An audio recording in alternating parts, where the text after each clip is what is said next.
Hello friends, সবাইকে welcome জানাই নতুন একটি ভিডিওতে। এই মুহূর্তে যে আপডেটের দিকে আমরা নজর রাখবো সেটি হচ্ছে ১৬,৫০০ নিয়োগে নতুন করে নিয়োগের সম্ভাবনা তৈরি হলো প্রাথমিকে। ২০১৪ সালের প্রাথমিক টেট থেকে ২০২১ সালে যে ১৬,৫০০ প্রাথমিক শিক্ষক নিয়োগ হয়েছিল, সেখানে যারা নন ইনক্লুডেড ছিলেন তাদের চাকরি পাওয়ার একটা সুবর্ণ সুযোগ তৈরি হলো। ১৬,৫০০ নিয়োগে এই মুহূর্তে ৪,৭৫৪টি শূন্য পদে নিয়োগের সম্ভাবনা তৈরি হলো। ২০১৪ যে প্রাথমিক টেট, সেই টেট থেকে পুনরায় নিয়োগের সম্ভাবনা। কিভাবে এই নিয়োগ প্রক্রিয়া করা সম্ভব হবে, ৪,৭৫৪টি শূন্য পদে কিভাবে নিয়োগ করা সম্ভব, বা প্রাথমিক শিক্ষা পর্ষদ এই নিয়োগ প্রক্রিয়া কিভাবে করতে পারে বা করবে কিনা, সমস্ত বিস্তারিত থাকবে এই ভিডিওর মধ্যে। তো কোনো রকম স্কিপ না করে ভিডিওটি শেষ পর্যন্ত দেখতে থাকুন। তো চলুন বন্ধুরা, ভিডিওটি শুরু করা যাক। ভিডিও শুরু করার আগে বলে রাখবো বন্ধুরা, যারা চ্যানেলটিতে নতুন আছেন অবশ্যই একটু সাবস্ক্রাইব করে রাখার অনুরোধ রইল, এবং ভিডিওটি ভালো লাগলে অবশ্যই একটু লাইক এবং কমেন্ট করে যাবেন, এবং পাশে থাকা বেল আইকনটি অবশ্যই অন করে রাখবেন। তো চলুন বন্ধুরা, ভিডিওটি শুরু করা যাক। আমরা জানি ২০১৪ সালে যে প্রাথমিক টেট হয়েছিল, সেই টেট থেকে প্রাথমিক শিক্ষা পর্ষদ পরপর দুটো রিক্রুটমেন্ট প্রক্রিয়া কন্ডাক্ট করেছিল। একটা ২০১৭ সালে প্রায় ৪২,০০০ প্রাথমিক শিক্ষকদের নিয়োগ করেছিল ২০১৪ টেট থেকেই।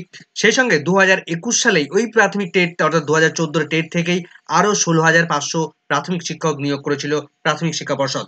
কিন্তু একদিকে ২০১৪ টেট থেকে নানা ধরনের বিড়ম্বনা বিভিন্ন সময় লক্ষ্য করতে হয়েছে বা ফেস করতে হয়েছে প্রাথমিক শিক্ষা পর্ষদকে। বিশেষ করে ২০১৭ সালে যে রিক্রুটমেন্ট প্রক্রিয়া কন্ডাক্ট করেছিল প্রাথমিক শিক্ষা পর্ষদ, সেটা নিয়ে প্রচুর মামলা কিন্তু কলকাতা হাইকোর্টে জমে রয়েছে। বিভিন্ন সময় বিভিন্ন অভিযোগকারী তারা কিন্তু কোর্টে মামলার দ্বারস্থ হয়েছে। কিছু মামলার হয়তো সারবত্তা রয়েছে, আবার কিছু মামলার হয়তো সারবত্তা নেই, এমনও কিছু কিছু মামলা রয়েছে। বিভিন্ন অভিযোগগুলোর মধ্যে একটা গুরুত্বপূর্ণ অভিযোগ হলো ২০১৭ সালে যে ৪২,০০০ প্রাথমিক শিক্ষক নিয়োগ হয়েছিল, সেখানে 5% এডিশনাল প্যানেল প্রস্তুত করেনি প্রাথমিক শিক্ষা পর্ষদ। যে কারণে এই মামলা যাতে প্রকাশ করে, বা যে কারণে এই প্যানেল কেন প্রকাশ করেনি প্রাথমিক শিক্ষা পর্ষদ, তার জন্য কিন্তু কলকাতা হাইকোর্টে ইতিমধ্যে মামলা চলছে 5% এডিশনাল প্যানেল প্রকাশ সংক্রান্ত ২০১৪ টেট থেকে। সেই প্যানেলটি কি করবে, কোর্ট কি নির্দেশ দেবে, সেদিকে আমাদের নজর থাকবে। আমরা জানি 5% এর যে এডিশনাল প্যানেলটির মামলা কলকাতা হাইকোর্টে ইতিমধ্যে চলছে, সেটার মামলার ফাইল নাম্বার WPA 23798 ২০২২-এর। মামলাটির পিটিশনার রয়েছেন রাকেশ মণ্ডল। মামলাটি এই মুহূর্তে রাজশেখর মান্থা মহাশয়ের বেঞ্চে বিচারাধীন অবস্থায় রয়েছে। মামলাটি হয়তো এপ্রিল মাসের কখনো ওঠার সম্ভাবনা তৈরি হয়েছে, তবে এখনো পর্যন্ত নির্দিষ্ট করে ডেট এখনো পড়েনি। আমরা জানি যে কোনো রিক্রুটমেন্ট প্রক্রিয়া কন্ডাক্ট করতে গেলে তার এডিশনাল একটা 5% প্যানেল প্রিপেয়ার করতে হয়, এটা রিক্রুটমেন্টের একটা পলিসির মধ্যে পড়ে। কিন্তু ২০১৪ সালে যে প্রাথমিক শিক্ষক নিয়োগ প্রক্রিয়া কন্ডাক্ট করেছিল ২০১৭ সালে, সেখানে কিন্তু কোনো রকম 5% এডিশনাল প্যানেল হয়নি। এবং এমনকি ২০২১ সালে যে ১৬,৫০০ প্রাথমিক শিক্ষক নিয়োগ প্রক্রিয়া কন্ডাক্ট করেছিল প্রাথমিক শিক্ষা পর্ষদ, সেখানেও কিন্তু 5% এডিশনাল প্যানেলও প্রস্তুত করেনি প্রাথমিক শিক্ষা পর্ষদ। কেননা আমরা দেখেছিলাম ২০২২ সালে যখন প্রাথমিক শিক্ষা পর্ষদ তারা প্যানেল পাবলিশ করেছিল, অর্থাৎ ২০১৭ এবং ২০২১ সালের, অর্থাৎ ১৬,৫০০ এবং ৪২,০০০-এর যে টোটাল ৫৯,০০০-এর যে শিক্ষক তাদের যে প্যানেল প্রিপেয়ার করেছিল, সেই প্যানেল পাবলিশ করেছিল, সেখানে কিন্তু এডিশনাল কোনো প্যানেলের প্রভিশন বা সেখানে তারা রাখেনি, বা তারা কোনো রকম ভাবে প্রিপেয়ার করেনি। তাহলে প্রভিশনটা থাকবে কি করে? ২০১৭-এর যে ৪২,০০০ প্রাথমিক শিক্ষকের যে প্যানেল, সেখানে যদি 5% এডিশনাল প্যানেল তারা তৈরি করে, তাহলে সেখানে কিন্তু আরো অনেক ক্যান্ডিডেটের সুযোগ এসে যাবে চাকরি পাওয়ার। সেক্ষেত্রে ২১৪৮ জন চাকরি পাওয়ার সম্ভাবনা তৈরি হবে। সেটা তো গেল একটা দিক। কিন্তু এদিকে ১৬,৫০০ যে প্রাথমিক শিক্ষক নিয়োগ প্রক্রিয়া, সেখানেও কিন্তু প্রাথমিক শিক্ষা পর্ষদ তারা 5% এডিশনাল প্যানেল প্রস্তুত করেনি। তার পাশাপাশি আরো একটা মামলা সুপ্রিম কোর্টে ইতিমধ্যে বিচারাধীন রয়েছে।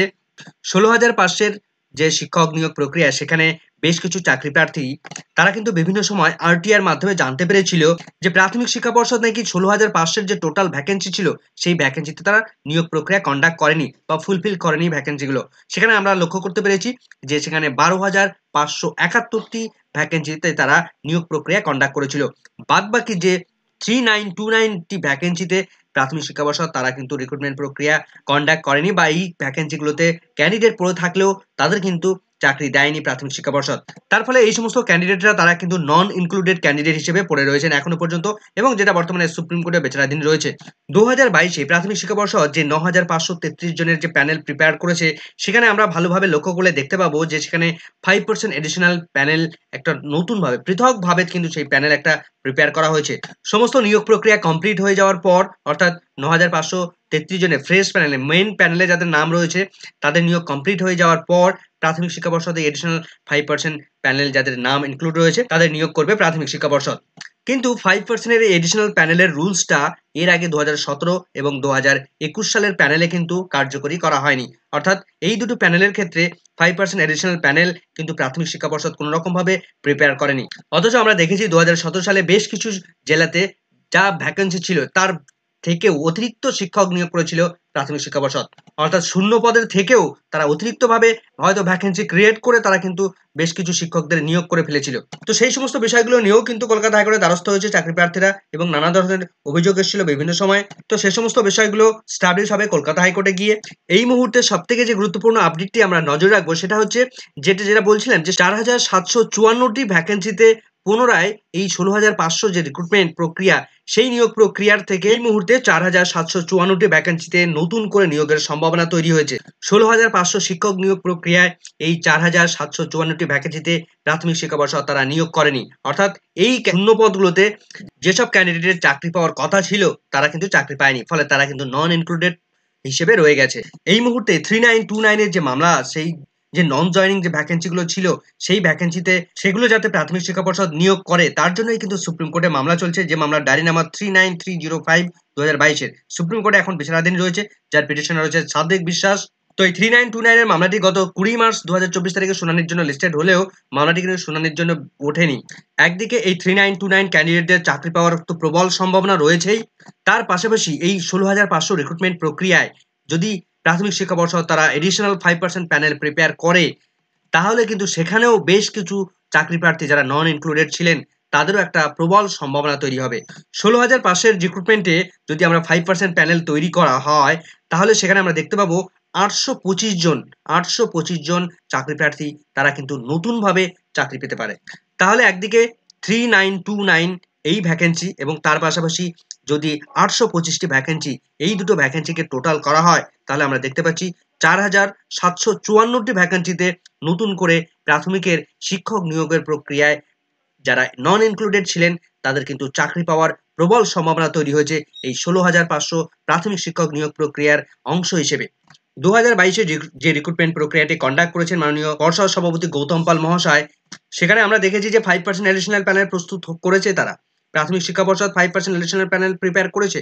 তার ফলে কিন্তু কোনো রকম অভিযোগ বা কোনো রকম এখনো পর্যন্ত কোনো রকম মামলা কেউ কিন্তু করার সাহস পায়নি বা কেউ করবেও না। কেননা যদি যে প্যানেলটা একটা ফ্রেশ ভাবে হয়েছে, যেখানে কোনো রকম কারচুপির জায়গা নেই, সেখানে মামলাগুলো ধোপে টিকবে না। তার ফলে কিন্তু 2022 রিক্রুটমেন্ট প্রক্রিয়া নিয়ে কেউ কিন্তু কোনো রকম কথা বলতে পারছে না।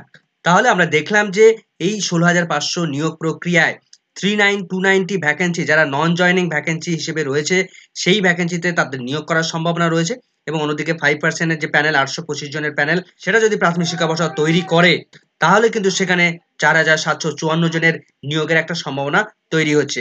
প্রাথমিক শিক্ষা পর্ষদ যদি এদের নিয়োগ করে তাহলে কিন্তু নন ইনক্লুডেড একটা সুবর্ণ সুযোগ এসে যাবে। তবে এই শূন্য পদটিতে শুধুমাত্র তারাই নিয়োগ পাবে যারা এই নিয়োগ প্রক্রিয়ায় ইন্টারভিউ প্রক্রিয়ায় অংশগ্রহণ করেছিলেন। অর্থাৎ 4,754 শূন্য পদে যে সমস্ত ক্যান্ডিডেটরা তাদের কল লেটার রয়েছে, যারা ইন্টারভিউ দিয়েছেন, ইন্টারভিউ অংশগ্রহণ করেছিলেন, একমাত্র তাদের চাকরির একটা প্রবল সম্ভাবনা তৈরি হচ্ছে। যদিও প্রাথমিক শিক্ষা পর্ষদ তারা কিন্তু ইতিমধ্যে চায় না যে এই 3929 এর যে ক্যান্ডিডেট তাদেরকে নিয়োগ করার, এবং এডিশনাল যে 5% রয়েছে সেটা এখনো কোনো রকম ভাবে কেউ কোনো বিষয় উত্থাপন করেনি। ফলে সেটা নিয়োগ হবে কিনা সেটা একমাত্র কিন্তু 16,500 যারা নন ইনক্লুডেড ক্যান্ডিডেট তারাই একমাত্র দাবি করতে পারেন যে আমাদের এই 5% এডিশনাল প্যানেল প্রিপেয়ার করা হোক। তো সুপ্রিম কোর্টে ইতিমধ্যেই এই 3929 মামলা বিচারাধীন অবস্থায় রয়েছে। সেখানে এই মামলাটি নিষ্পত্তি হয়ে গেলে তো প্রাথমিক শিক্ষা পর্ষদকে এই 3929 ক্যান্ডিডেটকে তাদের নিয়োগ করতে হবে, এবং এই নিয়োগ প্রক্রিয়া কমপ্লিট হয়ে গেলে তখনই কিন্তু 5% এডিশনাল প্যানেলের কথা উঠে আসবে, এবং এই যারা বাদবাকি পড়ে থাকবে নট ইনক্লুডেড হিসেবে তারা কিন্তু তখন দাবি জানাবে এই 5% এডিশনাল প্যানেল প্রস্তুত করার বা তাদের নিয়োগ করার। সেক্ষেত্রে আরো 825 জন ক্যান্ডিডেট তারা কিন্তু নিয়োগের সম্ভাবনা তৈরি হবে বা তাদের নিয়োগ করতে হবে প্রাথমিক শিক্ষা পর্ষদকে। এই হিসেবে 3929 এবং 825 জন ক্যান্ডিডেট টোটাল হিসেবে 4,754 জন প্রাথমিক যারা ইনক্লুডেড রয়েছেন তাদের কিন্তু চাকরির সুবর্ণ সুযোগ তৈরি হচ্ছে। এই মুহূর্তের ভিডিওটি ভালো লাগলে অবশ্যই একটু লাইক এবং কমেন্ট করে যাবেন। চ্যানেলটিতে নতুন হলে অবশ্যই একটু সাবস্ক্রাইব করে রাখার অনুরোধ রইল, এবং পাশে থাকা বেল আইকনটি অবশ্যই অন করে রাখবেন পরবর্তী ধরনের আপডেট পাওয়ার জন্য। সকলকে ধন্যবাদ।